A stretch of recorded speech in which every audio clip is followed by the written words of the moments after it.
तारखेनिमित्त आपण रमाबाई घाटकोपर शहीदांना वंदन करण्यासाठी इथे आलेलो आहोत. आपण एक राजकीय अस्तित्व परिषद कार्यकर्त्यांची इथे घेणार होतो. पावसामुळे आज आपण या राजकीय अस्तित्व अभियानाचा प्रारंभ पुन्हा शहीद वीर सैनिकांना वंदन करून करणार आहोत. या कार्यक्रमाला प्रामुख्याने आंबेडकरी रिपब्लिकन मोर्चा मुंबई प्रदेशचे अध्यक्ष, महिला मोर्चा मुंबई प्रदेशचे अध्यक्ष पौर्णिमा पाईकराव, महिला मोर्चाच्या मुंबई प्रदेशच्या महासचिव विद्याजी पाकरे, आमच्या रायगड जिल्ह्याच्या महिला नेत्या विद्यालय जगताप, ठाणे जिल्ह्याच्या महिला नेत्या लक्ष्मी अहिरे, बदलापूर विभागाच्या आमच्या महिला नेत्या अर्पणाजी कांबळे, नाशिकवरून आलेल्या संगीताजी गायकवाड, यवतमाळ जिल्ह्याचे नेते प्रफुल्ल इंगोले, नागपूर शहराचे अध्यक्ष प्राध्यापक रमेश उभारे, मुंबई प्रदेशचे उपाध्यक्ष विकासजी काटे, घाटकोपरचे आमचे मुंबई सरकारी आणि चळवळीचे नेते लक्ष्मणराव जाधव, आमचे अहमदनगर जिल्ह्याचे नेते शिवाभाऊ साठे, भाऊ राजीव सोनवणे, ठाणा जिल्हा अध्यक्ष राजीव सोनवणे, चेतनजी निकम, गुंतुजी रंगारी, आमच्या सगळ्या विभागाचे नेते हे सगळे उपस्थित. कोणाचं नाव मधुजी शर्मा, ज्या ब्राह्मण समाजाचे नेते आहेत त्या सगळे लोक घडाकडे आणि आमचे चित्रकार फोटो काढत आहे सगळ्यांचा, आणि आमचे पाकडे साहेब विशेषतः आले, आणि आमच्या मुस्लिम समाजाचे महाराष्ट्राचे नेते उजिरजी पठाण, जे उजिरजी शेख आमच्या मुंबईचे नेते आहेत, महाराष्ट्राच्या मुस्लिम समाजाचे नेते आहेत. आणि आज हा जो आपण शहीदांना वंदन करून हा अभियान यासाठी प्रारंभ केला की ज्या भीम सैनिकांनी बाबासाहेबांच्या अस्मितेसाठी आपल्या प्राणाची आहुती दिली, पोलिसाच्या गोळीबारामध्ये शहीद झाले आणि शहीद होऊन ते अजरांना झाले. परंतु काही राजकीय लोक, आमच्या समाजातले काही नेते या शहीदांच्या मुळे आज मालोमाल झाले, मंत्री झाले, राष्ट्रपती झाले, कर्जपती झाले, त्यांच्याकडे वडापाव खायला पैसे होते, ते सगळं तुम्हाला आम्हाला सगळ्यांना माहीत आहे. ठीक आहे, तुम्ही मालोमाल झाले, परंतु तुम्ही शहीदांना बी विसरले आणि शहीदांच्या परिवाराला बी विसरले.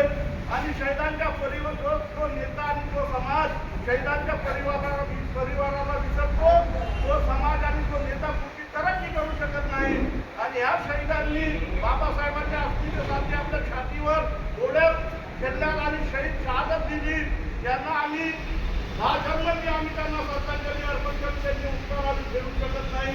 परंतु यांचीच प्रेरणा घेऊन आम्ही राजकारणामध्ये जे राजकीय लोकांना आम्ही सपोर्ट करतो, या दिवसानिमित्त आम्ही संकल्प केलेला आहे की जेव्हापर्यंत कार्यकर्त्यांचं राजकीय अस्तित्व निर्माण होणार नाही, कार्यकर्त्यांना मंडळ, कमिट्या, शासनामध्ये फक्त आम्ही मतदान देतो आणि जे मतदानाच्या माध्यमातून कोणी आमदार बनतो, मंत्री बनतो, परंतु कार्यकर्त्याकडे आंबेडकरी चळवळीच्या कार्यकर्त्याकडे कोणाचं लक्ष नाही राहत. यासाठी आंबेडकरी रिपब्लिकन मोर्चाने गेल्या 10 वर्षापासून विकासराव पाटीलना माहीत आहे आणि सगळ्या लोकांना माहीत आहे की आम्ही आर्थिक पुनर्वसन, पहिले कार्यकर्त्यांचं आर्थिक पुनर्वसन झालं पाहिजे, कार्यकर्त्यांचं आर्थिक पुनर्वसन होईल तर कार्यकर्ता मोठा होईल.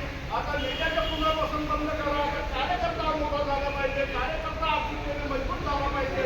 त्यासाठी आमचं राज्यभर आंबेडकरी रिपब्लिकन मोर्चाचं आंदोलन असेल आणि या आंदोलनामध्ये हा देशपालावा आमच्या महिला शासनाच्या योजना हिसकावून घेतात. आमचे कार्यकर्ते शासनाच्या ज्या ज्या योजना होतात त्याला मागत नाही, बाबासाहेब मुलांना मागणे ते भीक मिळती, अधिकार केलेला पडतोय. आमच्या महिला हे अधिकार हिसकावून घेतात. असं हे नेतृत्व आमच्या महाराष्ट्रामध्ये काम करतो. आणि आपली आर्थिक परिस्थिती कशी मजबूत होईल यासाठी आता येणाऱ्या विधानसभेमध्ये सुद्धा आपल्या चळवळीच्या कार्यकर्त्यांचं आर्थिक पुनर्वसन हा आमचा मुख्य मुद्दा आहे. आर्थिक पुनर्वसन जब तक हमारे को हमारा हिस्सा, राष्ट्रीय हिस्सा नहीं मिलेगा उसके बारे में भी हम विचार करेंगे।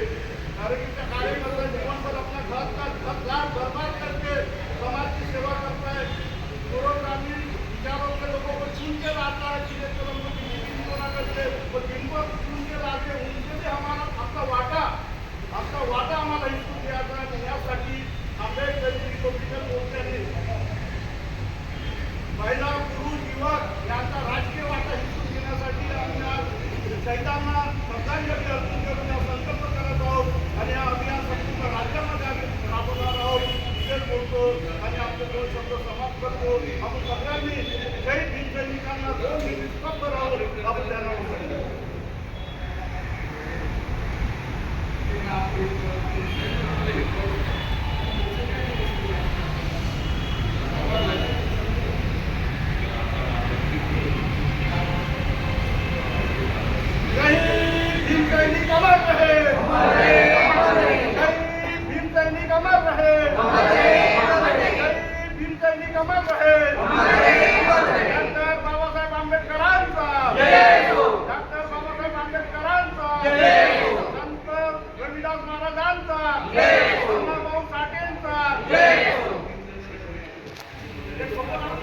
काढले।